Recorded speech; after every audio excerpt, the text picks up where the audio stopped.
मेरा सम्पूर्ण साथीहरुमा नमस्कार अनि स्वागत छ मेरो आजको यस भिडियोमा।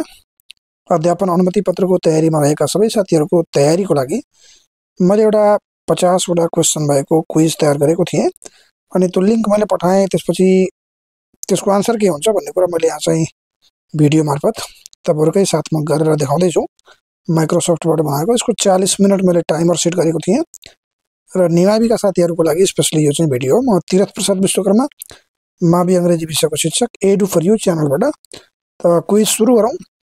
अब हामीले चाहिँ यो लिंक ओपन गरेपछि यसरी चाहिँ इन्टरफेस देखा पर्छ। माइक्रोसफ्ट फर्म्सबाट बनाएको मैले र यसको इन्टरफेस भइसकेपछि हामीले क्लिक टु स्टार्टमा क्लिक गरेपछि यो हाम्रो चाहिँ क्विज स्टार्ट हुन्छ र त्यसपछि केही बेसिक इन्फर्मेसनहरु त्यहाँ माग्छ। जस्तो अब भनेको छ इन्टरभ्यु नेम, त मैले यसमा आफ्नो नाम राखेँ अनि त्यसपछि चाहिँ एड्रेस भनेको छ, मैले त्यो एड्रेस चाहिँ भरेमा राख्दिए। मैले आफ्नो गाउँको नाम लेखेँ मैले र त्यसपछि नम्बरमा मैले यसरी कुनै नम्बर त्यहाँ राख्दिए है।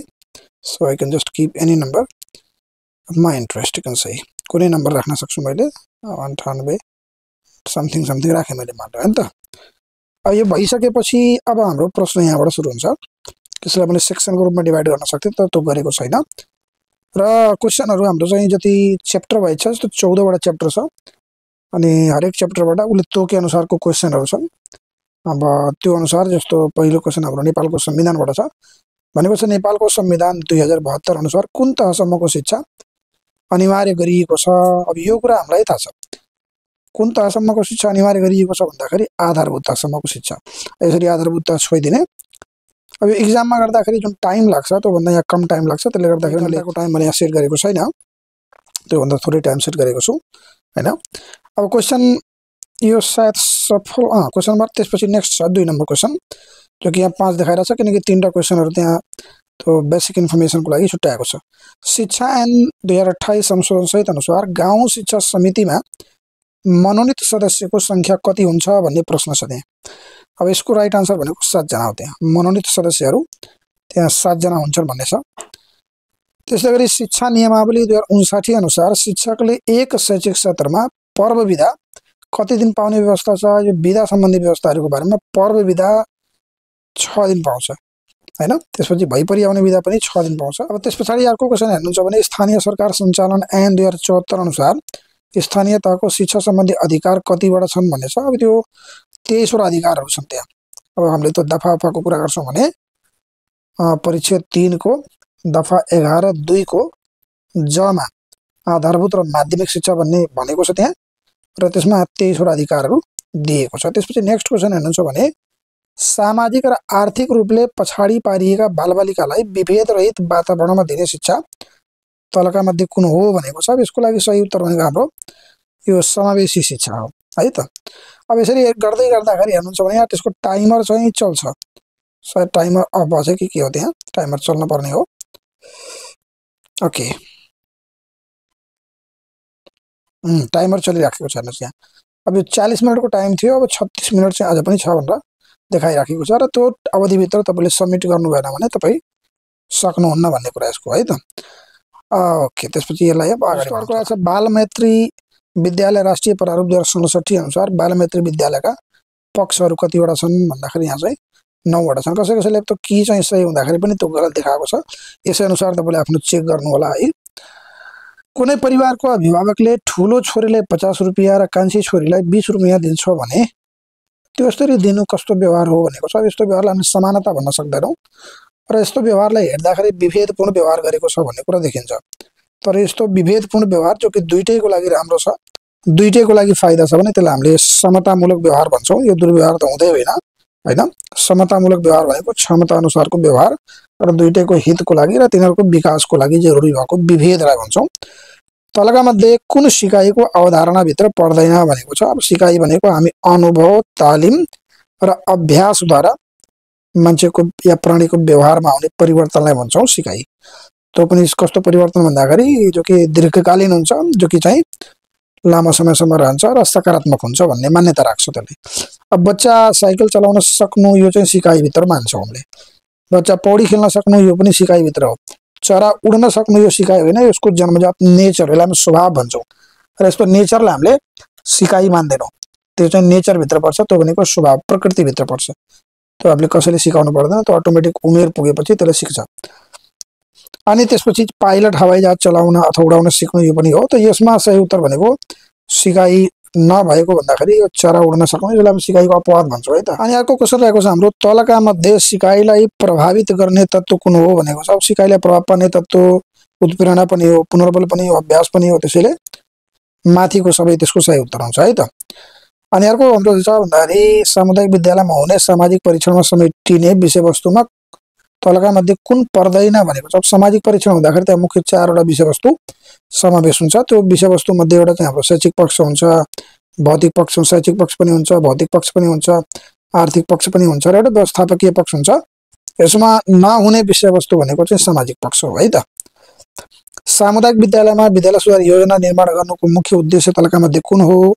त त्यसको धेरै उद्देश्यहरू छन्। त्यो धेरै उद्देश्यहरू मध्ये मुख्य उद्देश्य भनेको सबै मिलाएर शैक्षिक गुणस्तर सुधार गर्नु भन्ने हुन्छ। त्यसको यो भौतिक पक्षको व्यवस्थापन, स्रोत व्यवस्थापन, आर्थिक व्यवस्थापन यो सबै होला, तर यो सबैको पनि मेन टार्गेट भनेको गुणस्तर वृद्धि हो, बच्चाहरूको पढाइमा सुधार हो।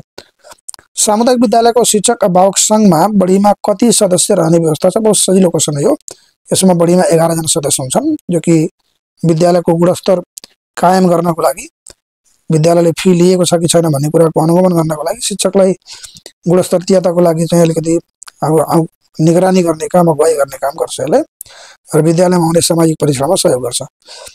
तलका मध्ये नागरिक समाजको विशेषताभित्र कुन पर्दैन। अब यो नागरिक समाज भनेपछि स्वतन्त्र व्यक्तिहरूको समूह हो, जसले राज्यलाई खबरदारी गर्ने काम गर्छ। मैले यससँग सम्बन्धित भिडियो बनाएको थिएँ, त्यो हेर्नु होला। त स्वतन्त्र हो, सामूहिक उद्देश्य हुन्छ यिनको, व्यक्तिगत उद्देश्य हुँदैन, सामूहिक हुन्छ। यिनीहरू जागरुक हुन्छ, तर यिनीहरू चाहिँ कुनै पार्टीमा, दलमा आबद्ध हुँदैनन् है त। अनि शिक्षक पेशागत विकासको विधिमा तलका मध्ये कुन पर्छ। विधि यहाँ 10वटा दिएको छ हाम्रो। त्यस्तो विधिहरू प्रमाणीकरण तालिम पनि हो, कार्यमूलक अनुसन्धान पनि हो, पाठ अध्ययन पनि हो। यसको मतलब माथिका सबै भन्ने हुन्छ। शिक्षक पेशागत विकासको प्रारूप 80 वालामा त्यो रहेको छ, त्यहाँ हेर्नु होला।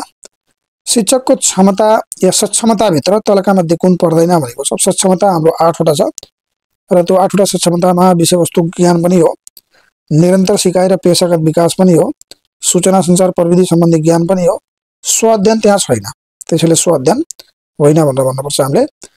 र सेवा प्रवेश तालिम लिन मिल्ने तरिकामा तलका मध्ये कुन पर्छ। अब यो सेवा प्रवेश तालिम जो कि हाम्रो 1 महिना तालिम हुन्छ र भर्खर नवप्रवेशी शिक्षकहरूलाई त्यो तालिम दिने व्यवस्था भएको छ अहिलेको नयाँ पेशागत विकासको प्रारूपमा।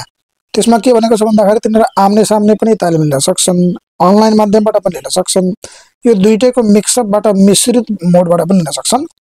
त्यही भएर यो चाहिँ माथिका सबै यसको सही उत्तर हुन्छ है। अनि हाम्रो अर्को आएको छ, गुणस्तरीय शिक्षाको उपलब्धि सम्बन्धी परीक्षामा कुन पर्छ भनेको छ। गुणस्तरीय शिक्षाको उपलब्धि परीक्षा भनेपछि उपलब्धि छ, लगानी छ, त्यसपछि प्रक्रिया छ, त्यसपछि उपलब्धि छ। खास गरी गुणस्तरीय शिक्षामा 3टा कुरा हुन्छ। लगानी भनेको के हो, प्रक्रिया भनेको के हो, र त्यसको उपलब्धि कुन हुन्छ भनेको छ। त्यो उपलब्धि भनेको बाह्य सक्षमतालाई मान्छौँ हामीले। विद्यार्थी लगानीभित्र पर्छ, क्रियाकलाप प्रक्रियाभित्र पर्छ, पाठ्यक्रम चाहिँ लगानीभित्र पर्छ। यो लगानी भयो, यो क्रियाकलाप भनेको प्रक्रिया, विद्यार्थी लगानी हो। त्यही भएर बाह्य सक्षमता चाहिँ उपलब्धिभित्र पर्छ है त। विद्यालयमा गुणस्तरीय शिक्षा कायम गर्ने सम्बन्धमा गठन गरिएको सङ्गठन या समूह कुन हो भनेको छ। त विद्यालयमा गुणस्तर कायम गर्ने मुख्य काम भनेको शिक्षक अभिभावक सङ्घको हुन्छ। त्यहाँ सामुदायिक विद्यालयमा रहने शिक्षक अभिभावक सङ्घको गठन कसले गर्छ। माथिकै कुरामा विद्यालय व्यवस्थापन समिति विद्यालय व्यवस्थापन समिति त्यसको जिम्मेवार हुन्छ, गठन गर्ने मुख्य निकाय त्यही हो। विद्यालय स्तरको शैक्षिक गुणस्तर परीक्षण गर्ने निकाय कुन हो भनेको छ। यो शिक्षा खास गरी 12 कक्षासम्मको मात्रै भनौँ न, विद्यालय लेभलको गुणस्तर परीक्षण गर्ने निकायको रूपमा हामीले शैक्षिक गुणस्तर परीक्षण केन्द्रलाई लिन्छौँ, जो कि केन्द्रमा रहन्छ र यसले चाहिँ त्यसरी चाहिँ गुणस्तर परीक्षण गर्ने काम गर्छ विद्यालयको। सुशासनको विशेषतामा कुन पर्दैन भनेको छ। सुशासनको कुरा हामी पढ्दै छौँ, अहिले पढेका छैनौँ, पढ्न बाँकी नै छ। त पारदर्शिता पर्छ, उत्तरदायित्व पर्छ, अनि कडा अनुशासन पर्छ, सहभागिता पर्छ। तपाईँले चाहिँ कुनै त्यस्तो फर्मुला बनाउनु भएको छ भने त्यो भन्नु होला। यसको नपर्ने भनेको कडा अनुशासन हो, सुशासनमा त पर्दैन। नेपालको इतिहासमा शैक्षिक सुधार कायम गर्ने पहिलो कानुनी दस्तावेज कुन हो भन्दाखेरि हाम्रो शिक्षाको इतिहास हो। शिक्षा ऐन लगायतका यिनीहरू त होइनन्। नेतृत्वका विभिन्न शैली मध्ये सबैभन्दा लोकतान्त्रिक शैली कुन हो त भनेको छ अधिनायकवादी, सहभागितामूलक, सृजनात्मक, स्वच्छन्द। त्यसको सही उत्तर भनेको हाम्रो सहभागितामूलक भन्ने हुन्छ है।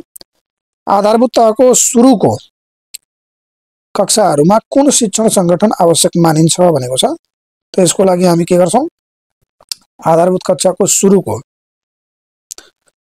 माने तपाईको स्टार्टिङमा 1 2 3 लाई भन्न खोजेको खास गरेर त त्यसमा हामीले कक्षा शिक्षणलाई बढी आवश्यक मान्छौं, उपयोगी मान्छौं। बहुकक्षा बहुस्तर शिक्षण परीक्षण गरिएको जिल्ला कुन हो भनेको छ। यसमा यो हाम्रो सिन्धुपाल्चोक जिल्लालाई लिएको छ, त्यहाँ परीक्षण गरिएको थियो। विद्यार्थीको बुझाइ सिपको परीक्षण गर्न तलका मध्ये कुन क्रियापद प्रयोग गरिन्छ भनेको छ। तुलना गर्नु, प्रमाणित गर्नु, पहिचान गर्नु, संगठन गर्नु। यसमा तुलना गर्नुलाई हामीले सही उत्तर लिन सक्छौं। बुझाइ छ भने उसले दुईटा चीजको बीचमा तुलना गरेर हेर्न सक्छ यदि कुरा बुझिएको छ भने। तलका मध्ये बढी प्रभावकारी शिक्षण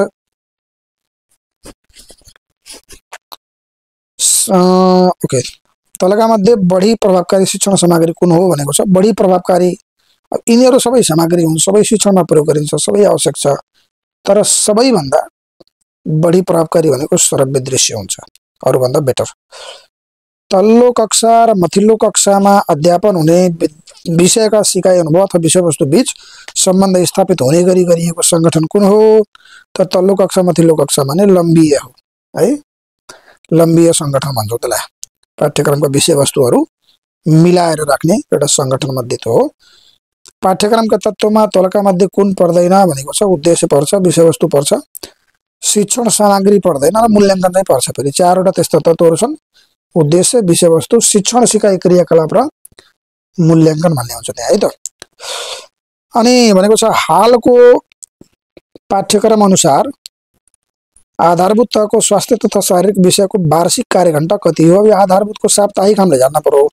साप्ताहिकलाई 3 ले गुणा गर्न पर्छ। साप्ताहिक 3 हो र 3 ले हामीले त्यसरी गुणा गरियो भने यसको चाहिँ वार्षिक आउँछ 96। 3 दिन 6 3 3 9 भनेर है त।